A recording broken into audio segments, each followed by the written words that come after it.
بندگان الله، اگر به شخصی که نماز نمیخواند پرسی که برای چی نماز نمیخوانی، سرش را از خجالت خم میکند و از جواب گفتن شرم میدارد، به خاطر که یگان عذر ندارد.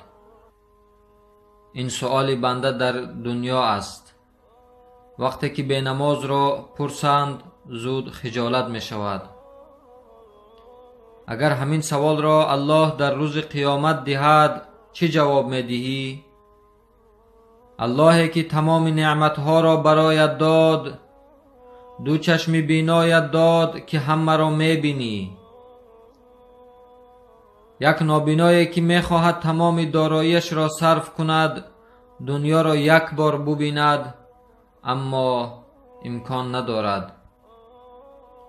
به بیمارخانه برو، انسانها را ببین، هر روز گرده هایشان را می شویند، یعنی دیالیز می کنند. اما تو چرا به خاطر سلامتیت 5 مرتبه طهارت نمی کنی، رویت را نمی شویی که نماز خوانی و شکر الله را بجای آری؟ با پایهایت هر جا که خواهی می روی، اما انسان‌هایی هستند که می خواهند پای داشته باشند. به مسجد روند، 2 رکعت نماز خوانند، اما نمی توانند.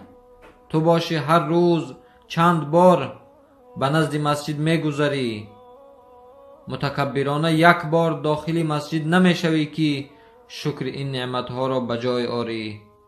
سرت را در سجده الهی مانی و دعا کنی. 2 دست سالم داری، هر کار که خواهی می کنی، اما انسان‌هایی هستند که از این نعمت قیمت الهی محرومند.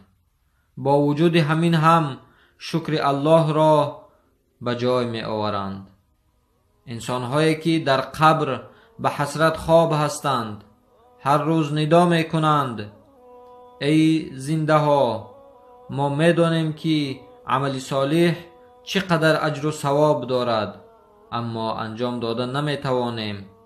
اما شما انجام دادن می توانید، لکن عمل نمی کنید. حالا هم فرصت است به خود بیایید.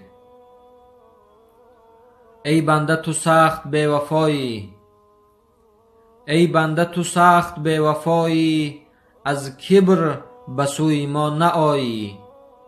گر درد دهم به جان زارت، گر درد دهم به جان زارت، زاری بکنی دویده آیی. آنگه که تو را شفا ببخشم، آسوده شوی دیگر نآیی. و صلی الله علی خیر خلقه محمد و آله و اصحابه اجمعین. السلام علیکم و رحمت الله.